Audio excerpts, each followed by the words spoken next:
We are waiting for them. We want to be on time. Yeah, recovery. Yes. It's 20. Okay, yes. Okay, so hello once again, and thank you once again. We keep going on the GTK and GNOME topics. So the next speaker is Guillaume. He's going to talk us about the GTK RS crates that has been mentioned before. So applause for him, and let's go.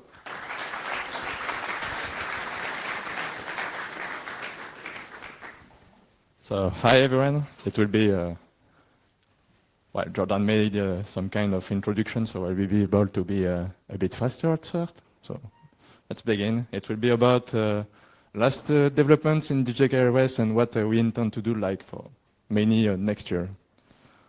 So first, who am I? So I'm mainly a Rust reviewer and contributor, part of 2 teams there. And I'm also the current GTK Rust organization owner on GitHub. So yeah, now you have a pretty much good idea of what is a GTK RS, but let's go over it again. So the point of GTK RS is to provide bindings for most GNOME libraries, in Rust, of course. The point is to bring safety and more usability over C libraries in Rust directly. It's for now a goal we have. We're moving forward. So let's start with the newest developments, mostly since the last FOSDEM. So if you were there at the last FOSDEM, maybe it will be of some help. I don't know. So we just talked about ETK by Jordan. So we added a binding for the ATK. We felt it was like a miss, so now it's fixed. Just like Jordan had said, it's an accessibility toolkit library. I don't know, we hope to be able to make it more integrated into GTK or to be able to have it by default at some point so people don't have to provide extra efforts to provide accessibility to everyone.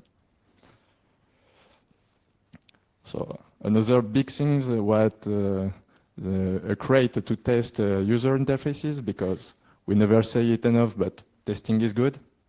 Not duping, but whatever. We call it GTK test. It's pretty easy to use. It was started by Anthony. At the time, it was used to test Realm, for those who know it. So we just improved it and modified it a bit in order to make it work for GTK RS as well. So as you can see, I don't know, yeah, you see my cursor. So in here, we just create a button. We give it a label, so it will be called button because it's nice. So when you click on the button, we will switch the label to clicked. Again, so much for originality. So here comes the interesting part. So with the GTK test crate, you will be able to send a click event to your button. That's right. Then, because we want to be absolutely sure, because we don't know what kind of server is running this test upon, everything fine? So we wanted to wait a second to be sure that the label has been updated, and then we just check with a nice macro we added as well that the button label has been updated. We also added a continuous integration for macOS because well, we're supposed to support Mac as well, and since I'm mainly using Mac, it's nice too. Thanks to Travis, I guess. So here come the interesting part. So API improvements. So of course we have a lot more functions generated. I will maybe go back to that later on. We improved the debug implementation for enums mainly. Now we have a variant printing correctly, which was a bit weird before, but now it's working fine. Someone last year asked about the support of future for async functions in Rust and GTK Rust. Well, now it's there, so if you want to test it, it would be fine to have a bugs.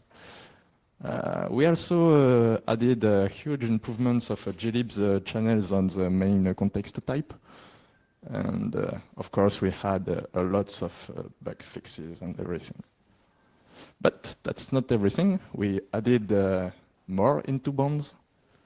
So now you can have some nice calls.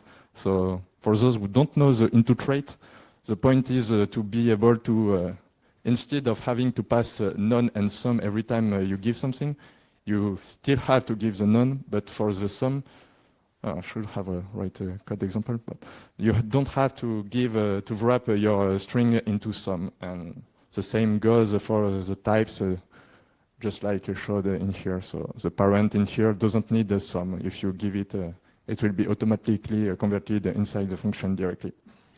It's mainly to make users' life a bit easier and more fun to use.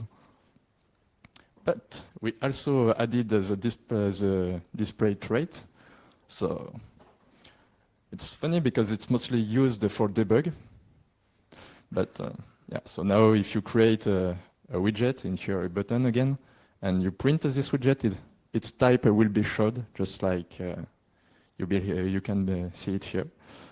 Yeah, of course, since we rely a lot of automatic create and code generation thanks to Gear. I will go back to that later on.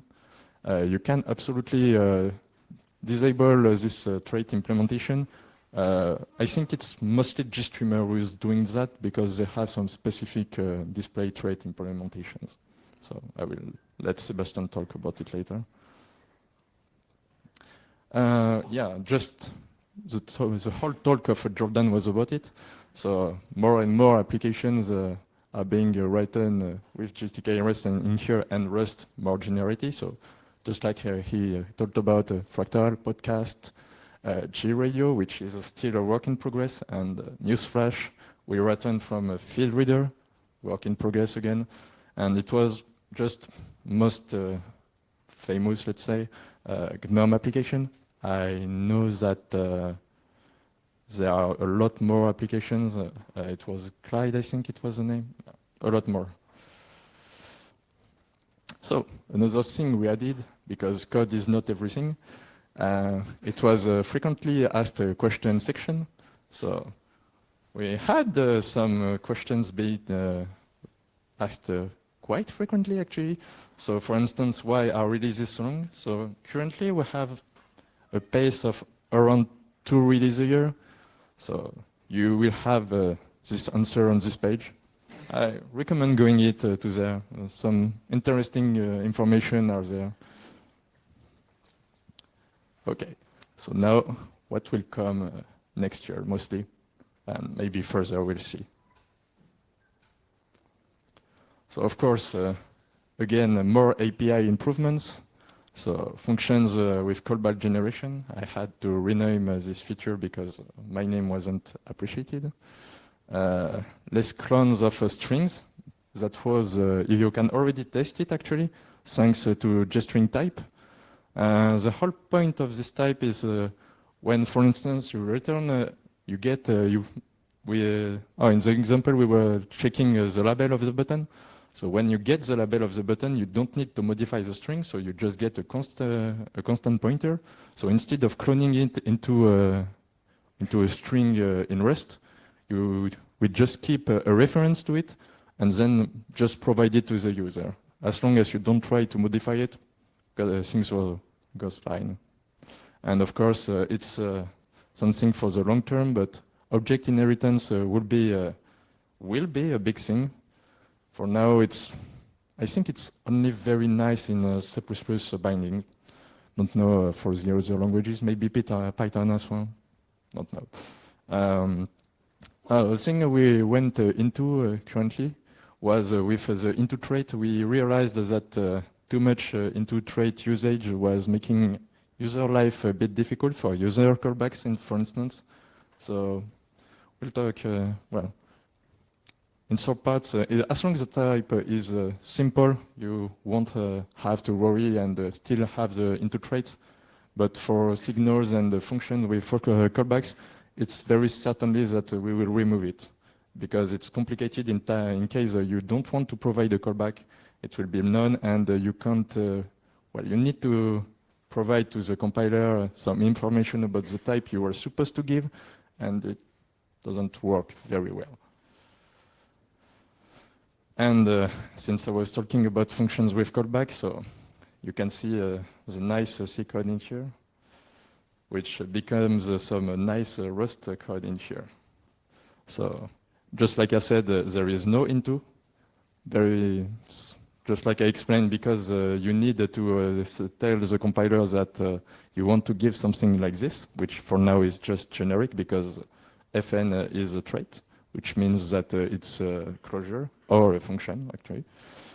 And you can't really give this information if you don't have it, as simple as that. So the compiler at least won't annoy people with that. So as you can see, you don't have anymore the data. It's since we have a closure, we don't need it because you can just give it to the closure directly. And the destroy parameter is gone as well because it's handled internally directly by GTK Rust. Now the data is destroyed directly by us safely.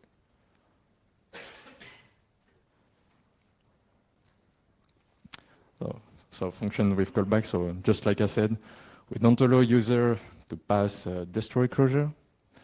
We removed the user data parameters. We handled lifetimes nicely. I didn't talk about that.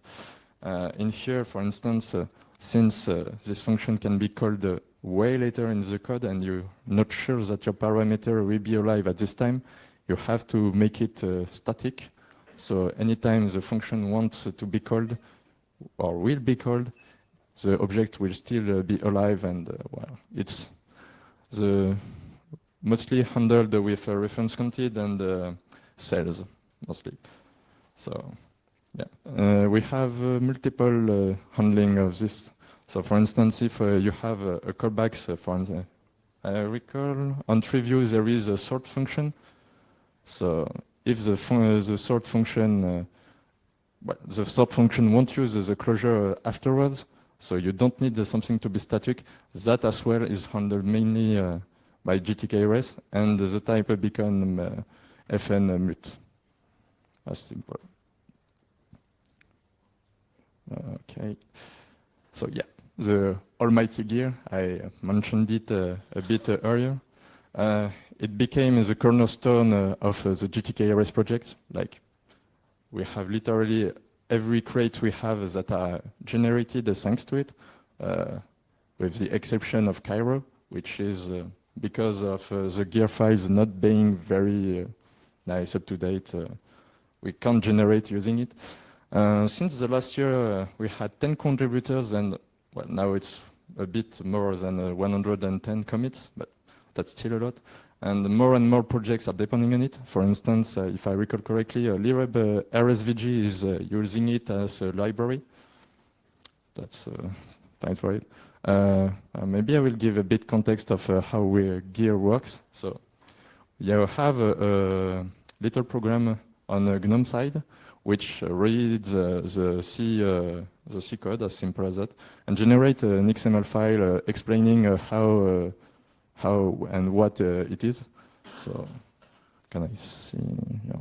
So for instance, this function, the page func has to be alive for a long time, so it has the parameter will have a kind of closure will be, you have three kinds. It's notified, async, and another one, which means that you can have it in an even longer time.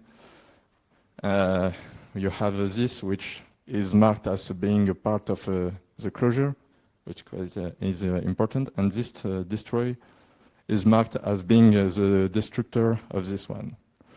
And just like this, you can, thanks to this information, which is quite complete, generate literally everything. We use gear to generate a documentation as well. So when we say the almighty gear, it's literally thanks to this project that GTK Rust is able to be alive now. And starts to get a bit old now because it has been starting in 2014, if I recall correctly. So we're starting to have already code depth, which is not so good. We come back to that.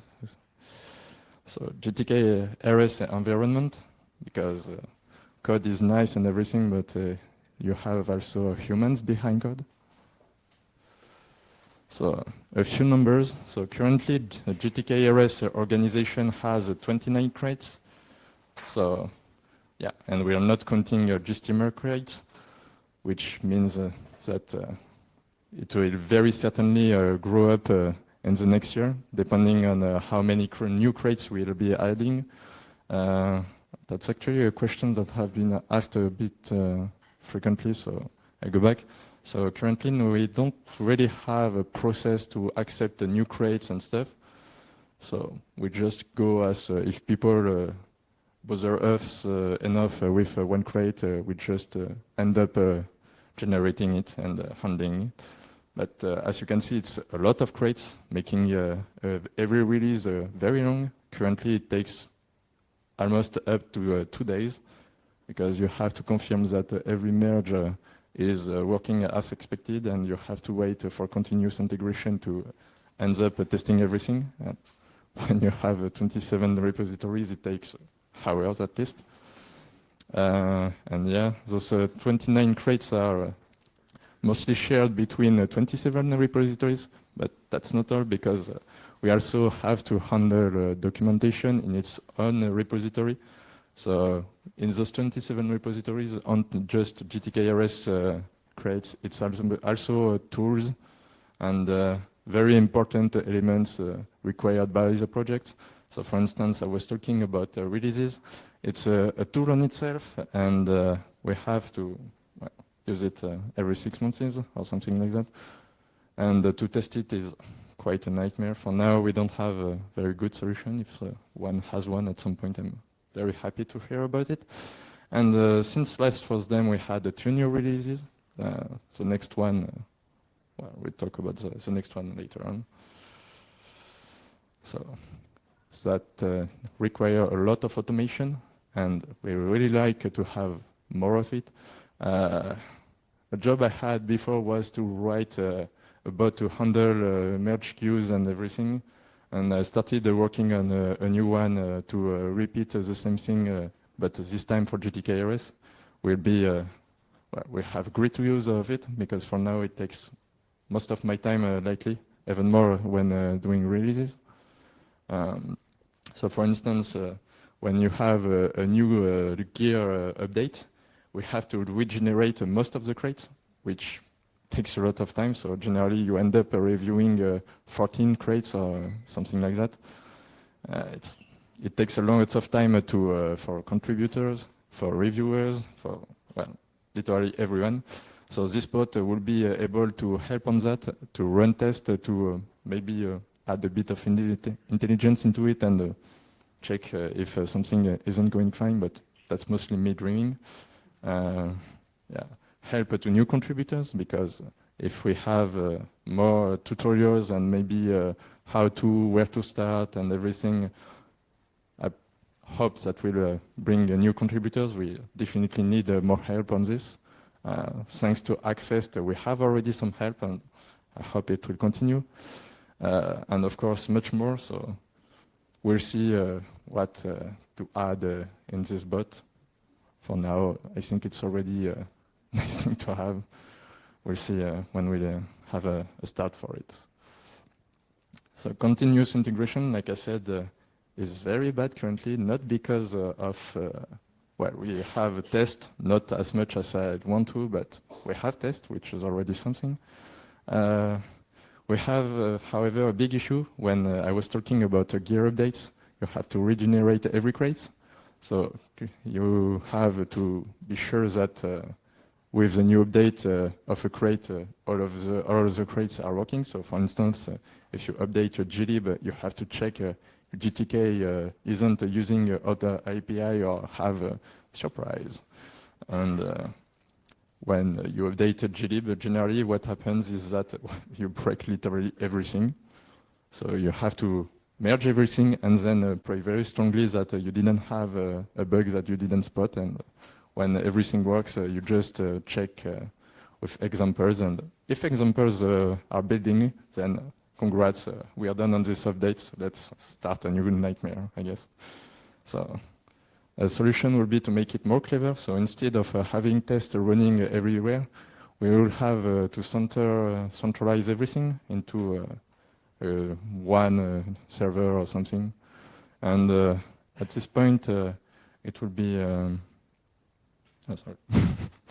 At this point, it will be way more faster because you don't have to make everything again, and it will update to have the last version of everything, and you will just test once and for all, and you will do one review. But it's, yeah, for now, I don't know how to make it happen in a multi-repository context. It's not, a lot of things are still up to debate. If someone has solution, very open to it. So I think that question has been asked to me like at every talk I did. So now I will just skip question and answer it for you. So things to be done. So before having a 1.0 release, I'd like to have a full inheritance support. Of course, yeah, it would just be awesome to be able to have something at the same level as the C++ bindings, to have your own button doing a crazy thing, like you click and you have a unicorn or something. Continue to work on performance. Before this, the last release, we didn't have much talked about it. And I think it's a very important part of GTK Rust. And if performance is on here, users won't be here as well. So not very good.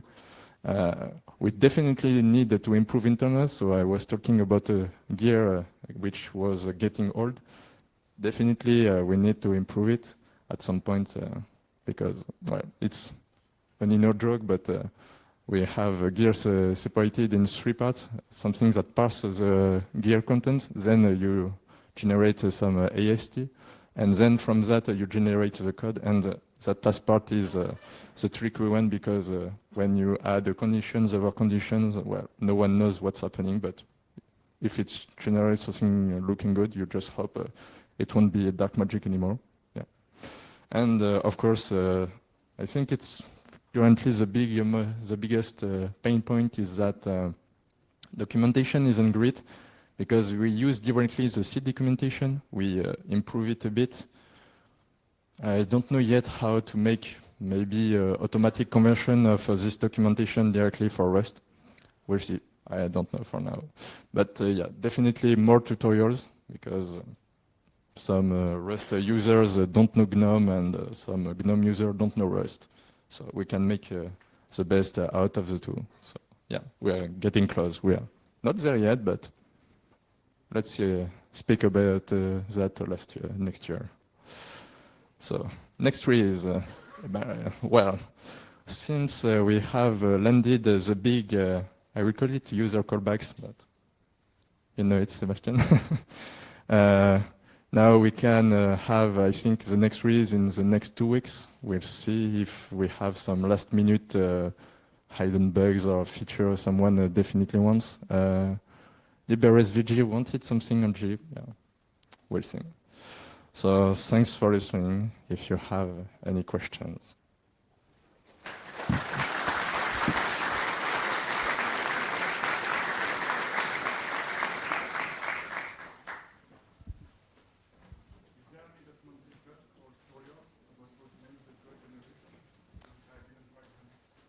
So the question was, is there any documentation for the code generation? Let's say maybe. I don't know how you can. No, it's on the Gear repository. We have a description, and I started to write a full tutorial on how to do step by step how to generate everything. I didn't finish it yet. I don't have much time, but next Hackfest, I think I will do that. It will be in April, so be a bit patient. In a few months, it will be here. I will make a big announcement in Reddit for that. So, other question?